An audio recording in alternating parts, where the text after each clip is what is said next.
माँ, अगर मैं उससे शादी कर लूँ तो क्या आप मुझे अपना बेटा मानना छोड़ देंगी? गांव के पुराने बरगद के पेड़ के नीचे आरती खड़ी थी, आंखों में आंसू, दिल में तूफान लिए। अपने आप से कह रही थी, रोहित, अगर तुम इस समाज की वजह से हार मान गए तो मैं किसके सहारे जीऊंगी? उधर रोहित अपने घर में खड़ा था। सामने उसके पिता रघुनाथ जी गुस्से से कांप रहे थे। रोहित, उस लड़की का नाम फिर कभी मत लेना, हमारी इज्जत मिट्टी में मिल जाएगी। बाबूजी, इज्जत इंसानों से होती है और मैं आरती से सच्चा प्यार करता हूँ। आखिर उसमें बुराई क्या है? क्यों नहीं बन सकती वो इस घर की बहू?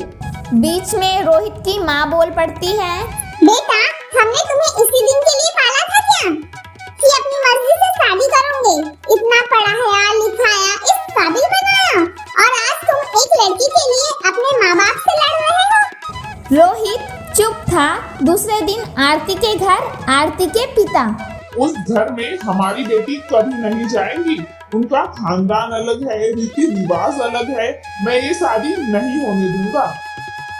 बाबूजी, इंसान मायने रखता है, ना कि जात पात और ना ही रीति रिवाज। लोग क्या कहेंगे आरती? समाज में हमारा जीना मुश्किल हो जाएगा। माँ, लोगों से क्या डरना? सबकी अपनी अपनी जिंदगी है। लोगों के डर से क्या मैं अपनी जिंदगी बर्बाद कर दूँ? आप समझ क्यों नहीं रही हैं? ये दुनिया कभी किसी की नहीं होती। चुप रहे पगली, प्यार में अंधी हो गई है। तुझे पढ़ा लिखा कर हमने बहुत गलत रात किया। को दोनों बरगद के पेड़ के नीचे मिले। हवा चल रही थी। रोहित आरती से कह रहा था, आरती, अगर तुम कहो तो मैं सब छोड़ दूंगा, घर गांव सब कुछ। हम कहीं दूर जाकर अपनी दुनिया बसाएंगे। नहीं रोहित, मैं तुम्हें तुम्हारे माँ बाप से अलग नहीं कर सकती। सच्चा प्यार तो जोड़ता है, तोड़ता।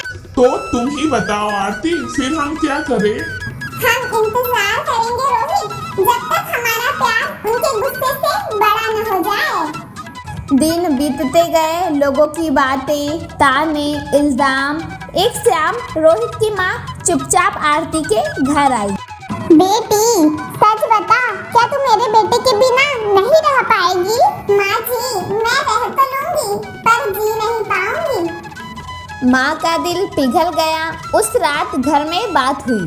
रोहित, अगर तुम्हारी खुशी इसी में है तो हमें मंजूर है। बाबूजी, आज आपने मुझे दुनिया की सबसे बड़ी दौलत दे दी है।